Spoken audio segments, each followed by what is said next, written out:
Welcome back to Parlor City Voice, a podcast about what's happening around the city of Bluffton, brought to you by Mayor Scott Mentzer and myself. I'm Councilman Rick Elwell. Scott, how are you today?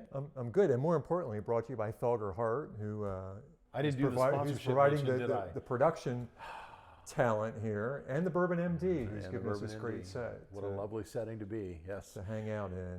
For those that don't know who either of us are, to have a little background info might not be a bad idea. I grew up in Delaware, and I got to Indiana because I went to college at Tri-State University, which is now Trine. And everyone asked me, well, why did you go to Tri-State? And the short answer is my dad went to Tri-State under the GI Bill. Okay, so legacy. Legacy. Yep, and I'm the youngest of three kids. I've got a brother who's 15 years older than I am. I got another brother who's 6 years older than I am. And my dad, who was an engineer, always wanted to have a son who was an engineer. And my two other brothers passed, so I had all this pressure on me growing up that I had to be an engineer. To be that engineer, to be that guy. And since Dad went to Tri-State to be an engineer, I figured, heck, why not? You know, I'd go to Tri-State, be an engineer. And that's what I did. And I graduated from Tri-State in 1987. And I graduated, and I went home, and my dad owned some property on the Outer Banks of North Carolina. Nice. And I'm hanging out on the Outer Banks of North Carolina, and I get a phone call from a company that I'd interviewed with back on campus, Wabash Magnetics at Huntington, Indiana. Yep. And they said, hey, we've got a job offer for you. And I think the starting salary was $27,000 a year. Wow. And I was That's a while ago, right? I was like, well, that's what you're supposed to do, right? You go to college and you take a job and you go to work. And I left the beaches of North Carolina and drove all the way back to Huntington, Indiana, found an apartment in Fort Wayne, and started my life back in Indiana. And I left Wabash and I took a job in Bern, Indiana for CTS. I have family that work for CTS. Oh, did you? Oh, yes. Okay. Yeah. And I was driving from Fort Wayne to Bern, and finally got tired of that job. Okay. And found a 100-year-old house in Bluffton, and decided that buying a 100-year-old house and pouring tons of money into it was a good idea. And I'm still in that house today. So that's Your how I got to house Bluffton. is an interesting house. It's got a ton of character. It's got a ton of history, but it looks like it took a ton of money. It did take a ton of money. I don't know whether I should be proud of that or not, but I put a ton of money into it. But in 2005, I married my current wife, my lovely wife, Dale, and you got to know Dale pretty quickly. So that's where it gets interesting, because our paths kind of intersected at that. I moved here with my wife in 1989. We had just gotten married. I was working for a company in Fort Wayne doing field engineering. And this seemed like I grew up in Blackford County, so not too far away, but far away enough that I wanted to get closer to Fort Wayne, but not live in Fort Wayne. And Bluffton seemed like a great town at that time. And so I spent some years on the road doing field engineering, and then I was asked to do some broadcast engineering, which led to the whole radio station connection. And one thing led to another, and I always wondered what it'd be like to do like radio, right? We were kind of DJing on the side and started doing quite a bit of that. And my business partner, Rob Kaler, and I had been doing that, and we started doing radio together, morning radio here in Bluffton. And it was the Rick and Rob show. And every once in a while when I'm out and about, I still get called Rob, and I just kind of answer to it. So I get called Dale's husband all the time. So how did you know Dale? Well, because Dale actually came to work for the radio station, and she'd come in from Richmond. She was in radio, and so she ended up there. They were looking for somebody. She actually ended up kind of running the place, and she was on our show. We had it turned out that it was really a great interaction between the three of us. And I hope she sees it that way. I think she does. I think she does. And so then we met you when we went out to a comedy club event or something. And it was kind of crazy because you didn't say like 2 words, like the whole night, until you had that first Long Island iced tea. And then all of a sudden you talked.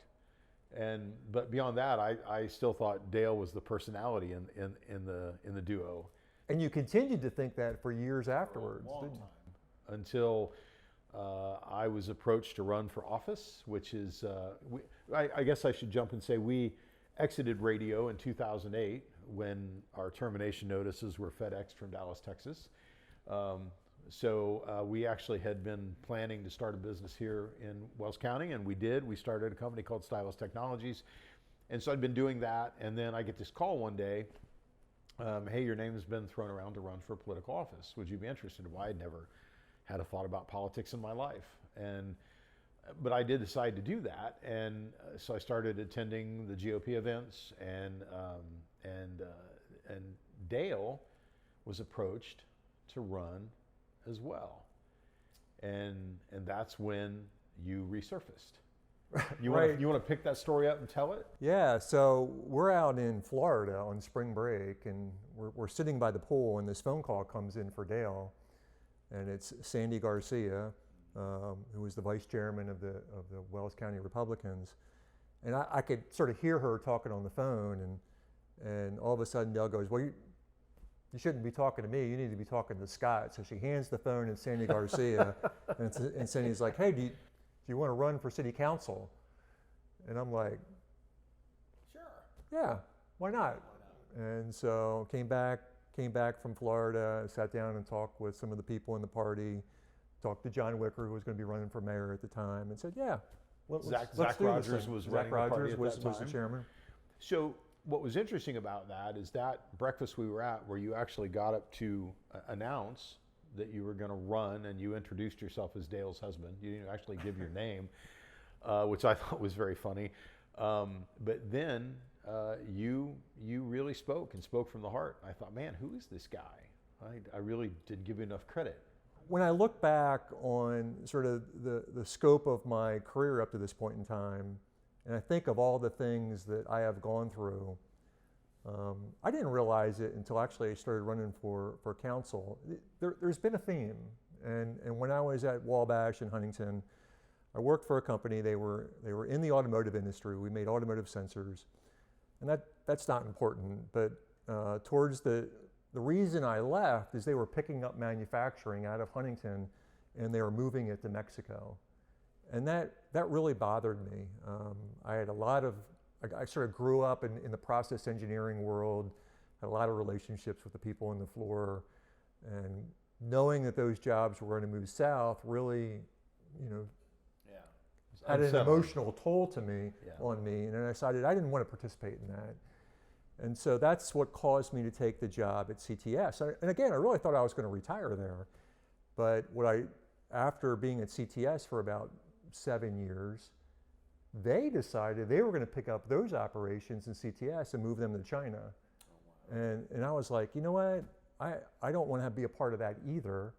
And so I decided, I got with 2 other business partners, and we started a company in Fort Wayne called Phoenix America. And I was there for about 15, well, I'm still there actually. I was there for 15 years. And I wanted to manufacture products here in the United States. That was sort of a passion of mine. And then when I bought this house in Bluffton, 100-year-old house, and sort of a great house, but it was in a little bit of disrepair. And I was like, I don't want this thing, I don't want to see this great old house be turned into something that isn't restored and beautiful. And we've put a lot of heart and soul and money into the house to bring it back into something I'm really proud of. And to go back to the radio days, one of the things that Y100, which was what the radio station was called here locally, what they did is they did a lot of local sports. And they changed formats, and they were taking sports away, and they finally closed the station. And I was like, I don't want to see that go away. Right. And so Dale and I started a business called Wells County Voice, and we started doing streaming of high school sports. And we were really one of the first persons in this area doing it. You were. And because I didn't want to see that asset to go away. And so as I sort of thought through that when I was running, it's like all of these things there was something there that was valuable I didn't want to see it lost. Whether it was manufacturing in the United States, whether it was this 100-year-old home here in Bluffton, whether it was being able to have local high school sports available to the community. And now that I'm in public office, I see that again as we start to talk about downtown revitalization and how to bring Bluffton to a new level. And to bring us back to this podcast, one of the reasons, among many, that I wanted to do the podcast was something that you did back in the days of the radio, because you had Ted Ellis. Monday with the Mayor. Monday with the Mayor. Yep. And when Y100 left, yep, we, at least for a short period of time, resurrected that on Wells County Voice. We did, that's right. Because again, I felt like that was an important thing for the community to be able to hear from their mayor. Not realizing that how many years later, oh my gosh, that I would be sitting in that office. And when I think back to that and some of the things that Ted did as mayor, I wanted to bring that back, that connection, that conversation of a mayor to the community. I wanted to bring that back. And in the era of podcasts, what better way to do that than to start a podcast? Absolutely. And it gave Ted a real opportunity to we had a lot of fun. We joked around a lot.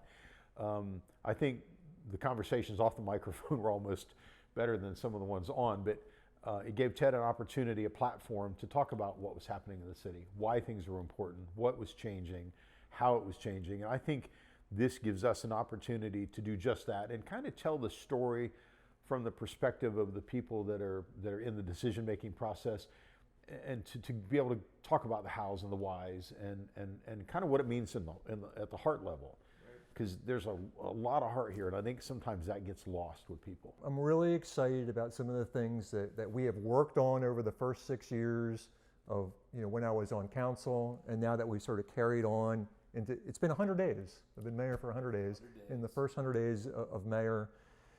And how many hours a week do you work? So, my wife asked me this the other day. Since in my first 100 days, I have been in the mayor office 99 of those 100. There's been one day I haven't actually stepped foot in that office.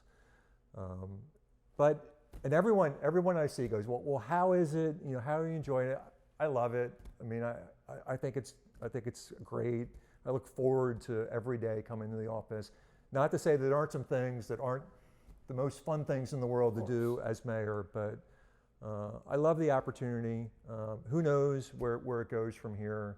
I'm here to fill out John's term, but it's been a joy, and I'm glad to have a great council to work with. We've got a lot of great department heads, many of which I hope you get the opportunity to meet in this podcast on future episodes.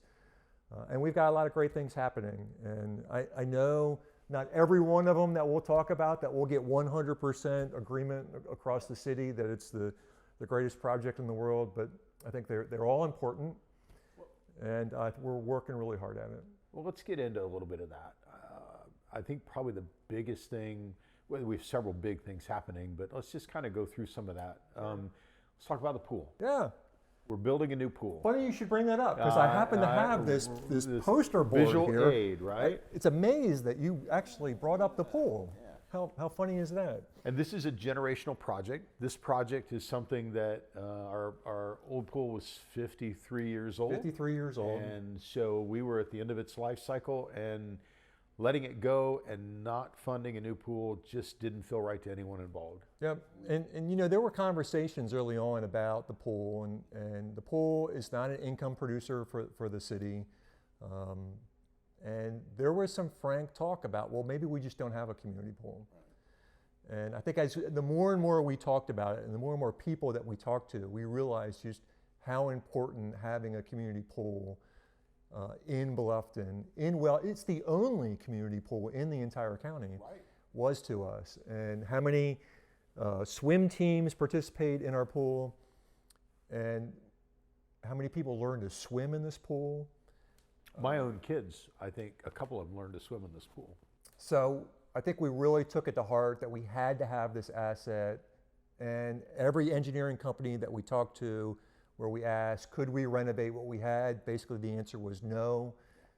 It just needed Too far gone. too far gone. Yep. So this is what we ended up with, and this was a process. We went and we visited several cities around sort of the Fort Wayne metro area. We went to New Haven, we went to Columbia City, we went to Marion, we went to Van Wert, Ohio, and we looked at their pools, went to Portland, we talked to their maintenance departments, we talked to their parks director, we tried to learn best practices of all those different facilities, and we took all the best things that we saw in all those other pools. We asked them what they would do differently. We asked them what they didn't have that they wish they had. And then we went out into the community to try to do some fundraising. And we heard from the community, and we heard different things from the community in terms of what they wanted in the project. And every time we sort of added scope, we got more and more support from the community. And this is what we ended up with.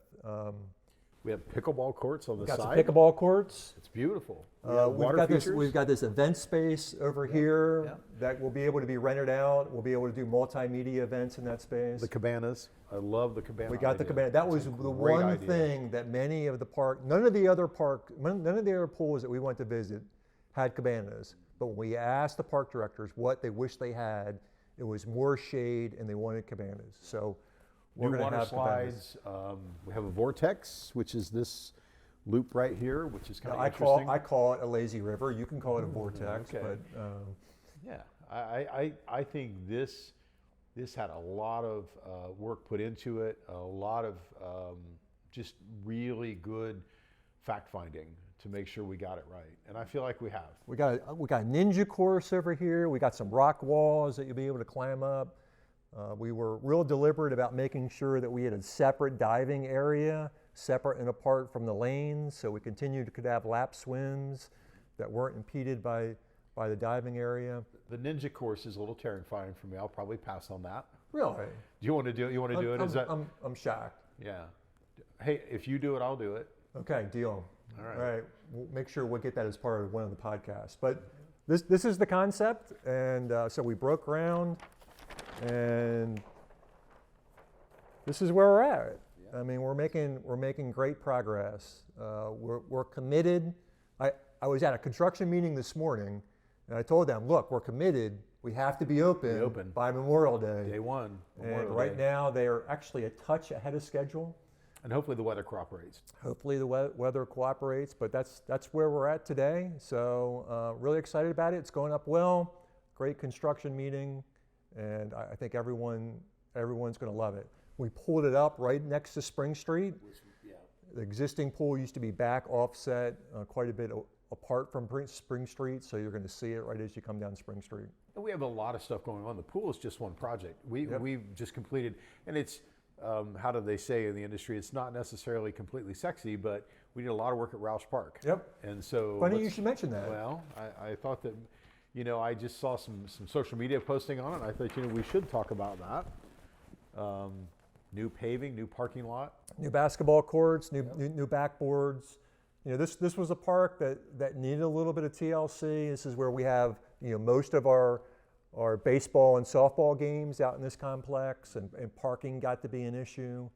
And so we made a commitment to improve the parking and resurface the basketball courts. We also think we're going to get some stadium lighting donated to us that's going to be able to go into this park. Yeah, so we're waiting the final details on that, but really be able to brighten up the space. So, and this is the park where my oldest son played all of his baseball up through I'm Farm sure League. there's a ton of There are people probably that have played in this park, thousands of generations, kids, literally. Yep, that have gone through there. So that's great. So some work going in the Roush Park, and we've got more plans on some other parks on that side of town that we hope to come to fruition soon as well.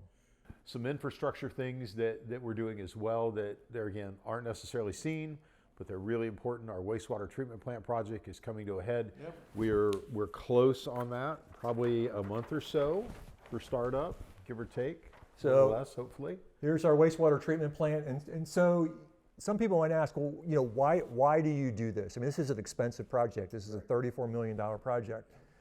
And no one was terribly excited about spending $34 million in a wastewater treatment plant. But when IDEM cites you, Yes. and says you either fix it or we shut you down, that's pretty high motivation to get something done.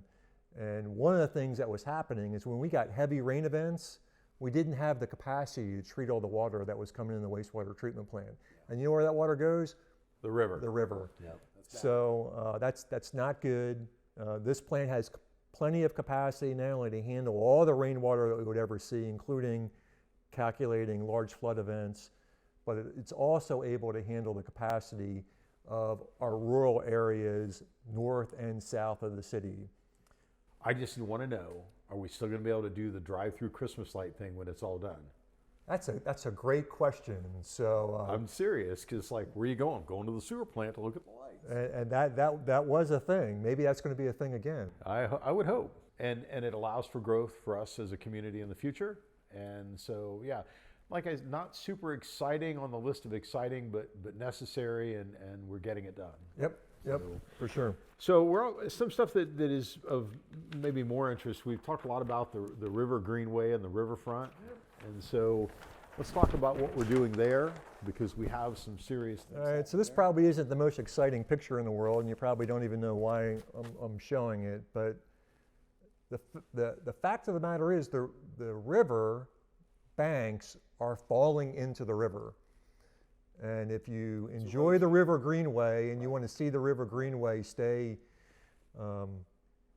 sunny side up, so to speak, yes. We need to stabilize the river. So that's what this project is. All of this area that you see along the banks of the river is stabilization work to literally keep the banks of the river from falling into the river. Which would ultimately swallow up the greenway path. Which would ultimately swallow up the trail. Yep, for sure. Probably a little more controversial. I didn't take pictures of it, but we put lighting up on the greenway. We did, and I love it. I'm telling you, it makes a huge difference. It's safer. It needed to be done. It was a home run. So if you ever walk the greenway now and you go down through the lighted portion and you get to the covered bridge, right on the other end of the covered bridge, that's where the city limit stops. Notice how dark it gets in a hurry. Very dark.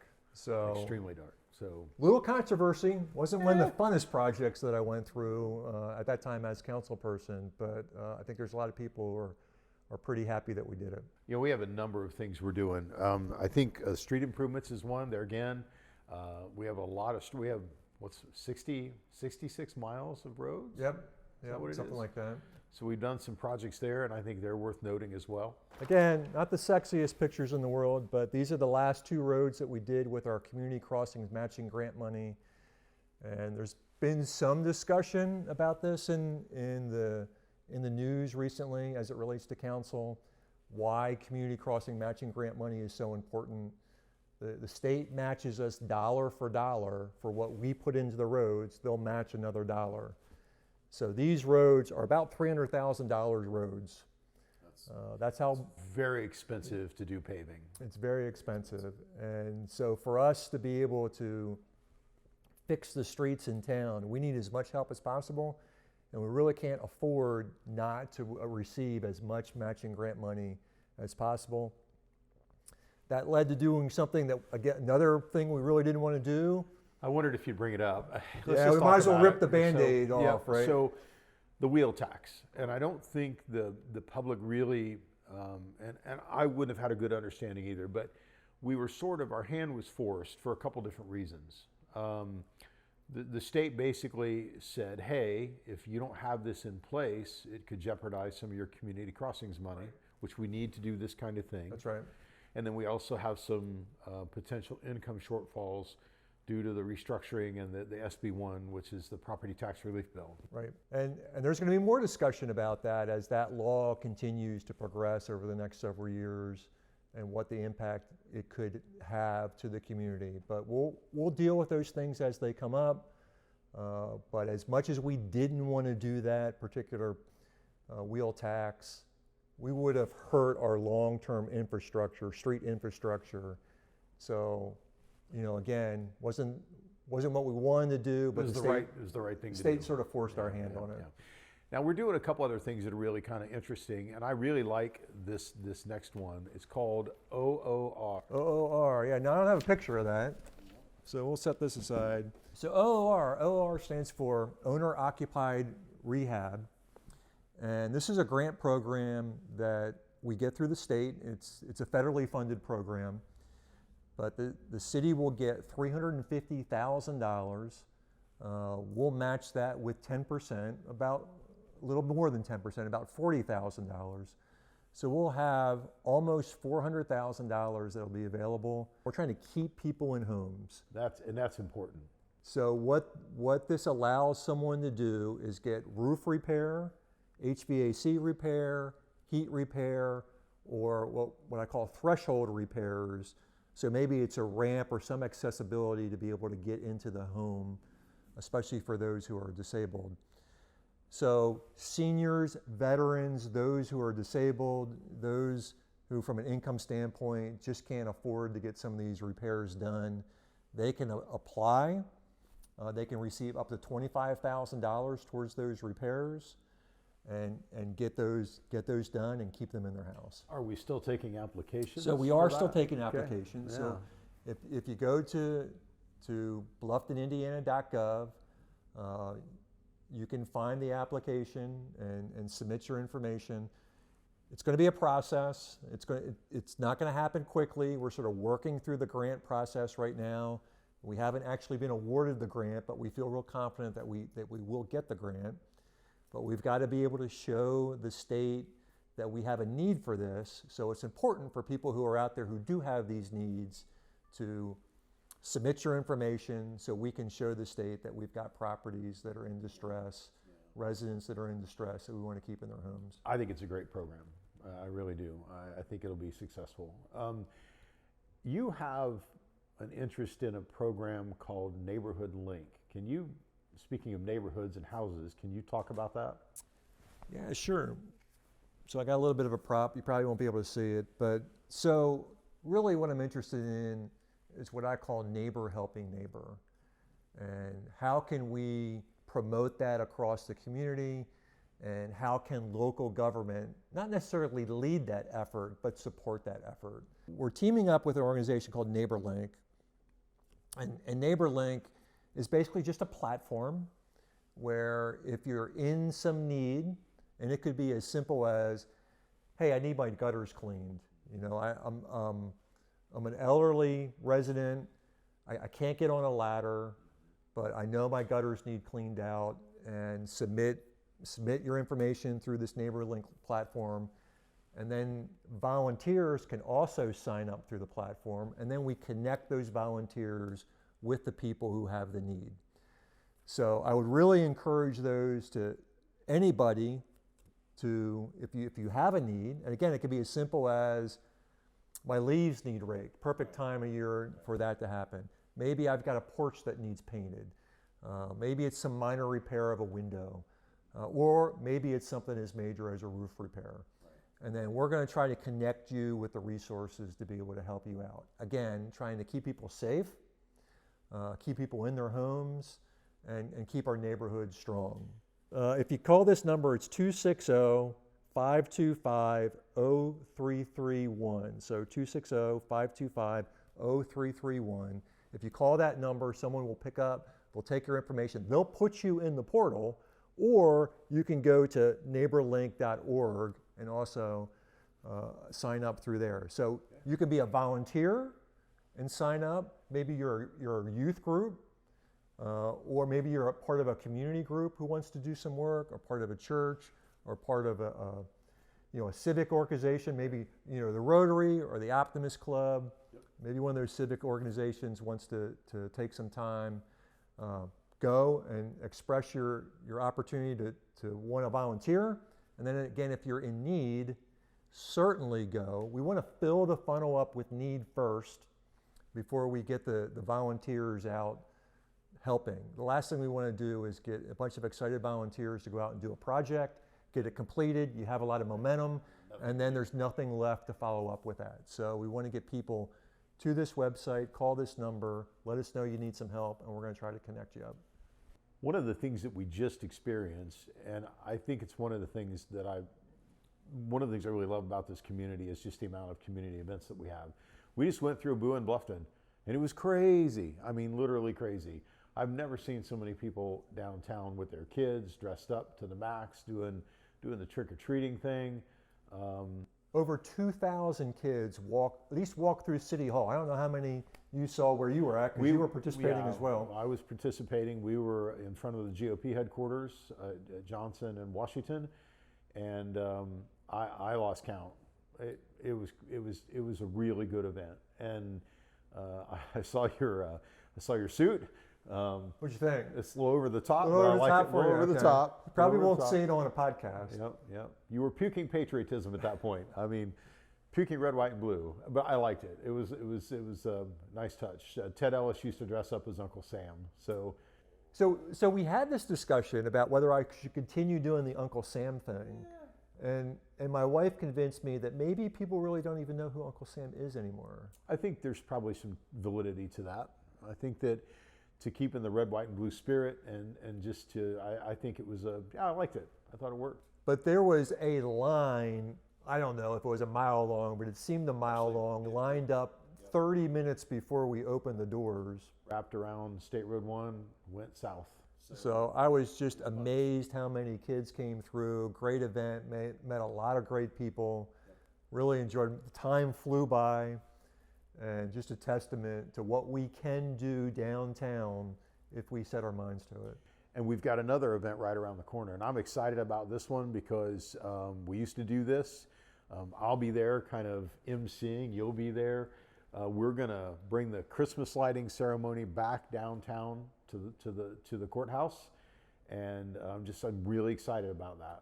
Yeah, so I think this just fits back into the theme that we opened up the podcast with, right? I mean, making sure traditions stick and not walk away from them. So whether it's not walking away from manufacturing in the United States, not walking away from an old beautiful building, not walking away from our local sports and being able to broadcast to our community, not walking away from our downtown. Let's not walk away from some holiday traditions that for decades we have come and love, and we let COVID take that away from us. Let's grab that back again. Let's bring it back, and we're going to do it this year. It's going to be on the 28th. We're going to have a big golf cart parade. Which I think is new, and that's awesome. And Santa's going to be there, right? Santa's going to be there. We're going to have a tree, albeit not a live tree, but a tree nonetheless. It's a big tree. And we're going to flip the switch. Turn on our new Christmas lights in the downtown area. And I hope they all turn on. Well, I hope so. I'm super excited about it because you know what? It gets us together as a community, person to person, face to face, and we can celebrate that event. And I think it's just part of what we're trying to reestablish here in the community. We've got a group called Bluffton Now who's been instrumental in a lot of things that we have downtown. And Bluffton Now is new, old, wonderful, right? That's what the Bluffton Now stands for. I did not know that. You didn't know that? I Really? never knew that. So I taught you something tonight. You did. I like it. Let's have a huge show up for this event. There's going to be lots of businesses downtown open, participating in the event. We're going to have some musical entertainment going on throughout the event. So it starts at 6. Get down here at 6, and we're going to have several hours of a lot of fun. I'm looking forward to it. I think we've covered enough ground, don't you? Well, I'm out of props, so I've got nothing left to show for this round. Look, we appreciate everyone for listening to the first episode of Parlor City Voice, and we're going to have some guests in future episodes. Want to get you to meet them personally, get to know them a little bit personally, which I hope you've gotten to know Rick and I a little bit personally as well tonight, and also get to know what they do for our city. And maybe we even bring in some outside guests. Maybe you meet some other mayors. That'd be great. So we'll see what we're going to have for this in the future. So I appreciate the opportunity. Appreciate Felger Hart and Quinn, the guy behind the camera. Yeah, I can't see lights. Quinn, but Quinn's there. And Bourbon MD. I don't know that you would want to see him because he's in a short sleeve floral shirt. It's like 20 degrees outside, and he shows up in a short sleeve. Your production shirt. consultant's probably going to go after us for this, but he looks like he belongs like on a sunny beach somewhere, not here. But we also want to thank the Bourbon MD. What a great setting to do this in. There again, just one of our vibrant downtown businesses, and we're super excited that we're a part of this with them and Felger Hart. So we'll wrap it up. Till next time. Parlor City Voice. Parlor City Boys. Thanks for joining us.